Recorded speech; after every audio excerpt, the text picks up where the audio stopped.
Real people, real cases. This is Verdict Watch. We'll file, okay?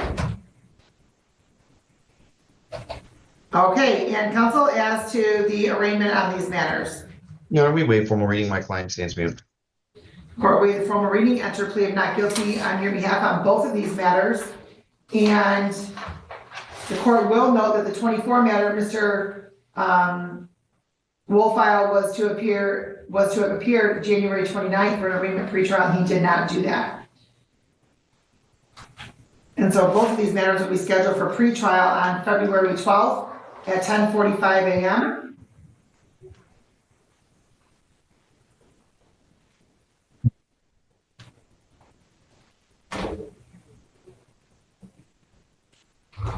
Can I give a different mailing address? Because that's the reason why I missed it. It's already been updated, sir. At this point, I have an opportunity to allocate on your behalf. I would suggest you remain silent.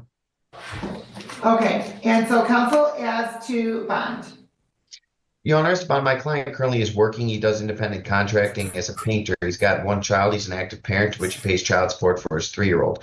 As the ambiguity regarding the last court date, last Wednesday, January 29th, there was a period of time where my client was using his parents' address for his mailing address, and I can't speak as to specifics, but they did have a potential falling out. He has moved to a different location that has been updated. He's no longer at the Taylor location. He's at the Wyandotte location. I think that would clear up any ambiguity as to why he didn't make court last week. I made it very abundantly clear to my client that it is his responsibility to notify the court if he is going to change addresses, and that although his parents potentially could or should have given this document to him, it is not their responsibility. The responsibility falls upon him. But based on his age and according to him, his employment, he does indicate he will appear at any and all future court dates. I know financially he does have significant constraints, so we would respectfully request the leniency this honorable court could consider. Thank you, Your Honor. All right, thank you. Mr. Wolfile. You knew you had a court date that should have been coming up, correct? I did not know. Well, no, sir, let me clarify my question then. You received a citation for open intoxicants in November, correct? Yes. Okay, so what did you think occurred after you received that citation? I honestly completely forgot about it. And that's the God's honest truth. Okay, so sir, let me clarify, that's on you.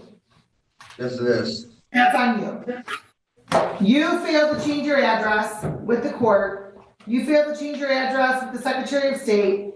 And you've also failed to appear in court back in 2023 in the 23rd District Court for Taylor on 2 matters. Let's see, or you didn't pay, so then there were warrants issued because you failed to appear for show causes. That's 3 matters, actually. And then, again, another matter from 23, another warrant out of 20 from 23 out of the 23rd District Court. You failed to appear for a review hearing, and that's 2 of those. And probation violation out of 3rd Circuit Court, November 25th of 24. So you're currently on probation, sir? Yes. Okay. So, let me say this. You very much are familiar with the criminal procedure, sir, and you know what happens after you receive a citation. And so you did nothing to even contact the court at any point to say, hey, when's my court date? I haven't gotten anything. Because you didn't change your address for us to send it somewhere else. And so, what are you on probation for, sir? It was an unlawful discharge of a weapon. I accidentally shot myself. Okay, and so it's alleged that you. It's alleged that you failed to appear for probation violation, sir. I have talked to Asia Grayson, and we are going to be meeting Monday. I believe it's Monday. I have no idea what you just said. Talked to my probation officer, and we have a scheduled meeting date. I missed because I was moving. You what? I missed my probation day because I was moving. I have already talked to my probation officer and then we have a day that we're meeting. Okay, when did you move? Beginning of the last month.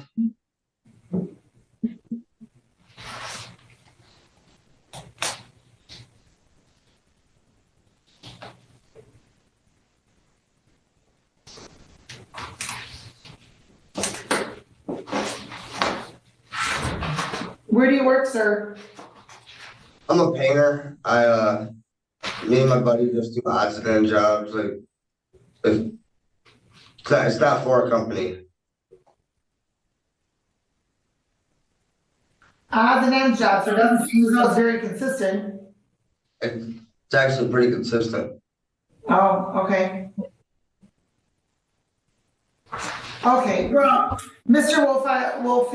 Wolfile, you have a significant history of failing to appear in court. You're currently on probation, and now you have these two matters pending, and you also have failed to appear for a probation violation matter as well. So, and there's a work. I'm gonna be there. I promise you. I'm trying to do the right thing. I have a child. I get my child every other day. I'm trying to do the right thing.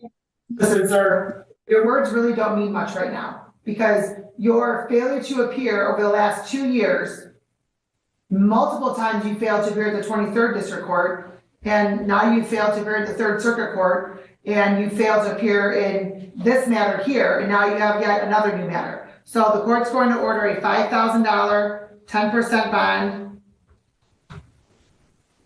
in each of these matters.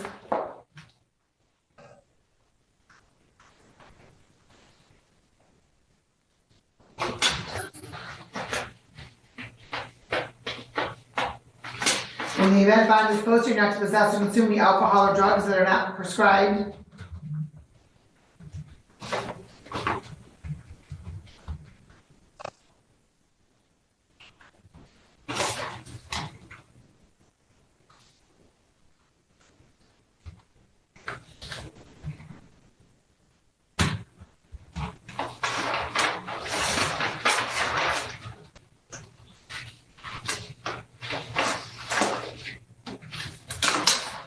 And then we'll see you back on Wednesday. Thank you. Have a good day. Thank you, Judge. Next case on the docket. 8. And counsel, your appearance, please. Good morning, Your Honor. Christopher Shemke, appearing on behalf of my client. This time we consent to the matter being heard via Zoom. All right, thank you. And Janie Bernard, your name for the record, please. Janie Bernard.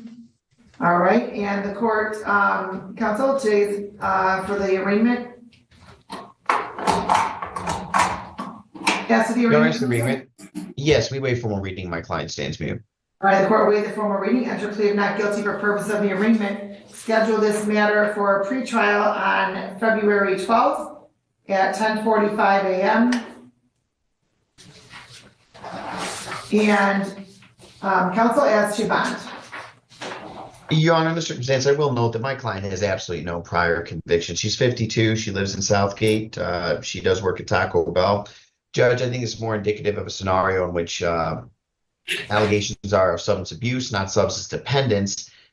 Judge, based on her age, lack of criminal history, and employment, I would be asking consideration for a personal bond. Thank you, Your Honor.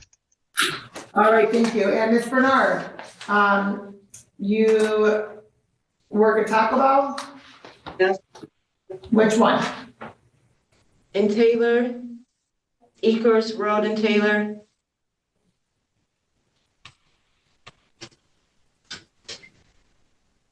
Okay. And are you currently on probation or parole anywhere? I'm sorry, I couldn't understand you. Are you currently on probation or parole anywhere? No, ma'am. Are you out on bond in any other jurisdiction? No, Your Honor.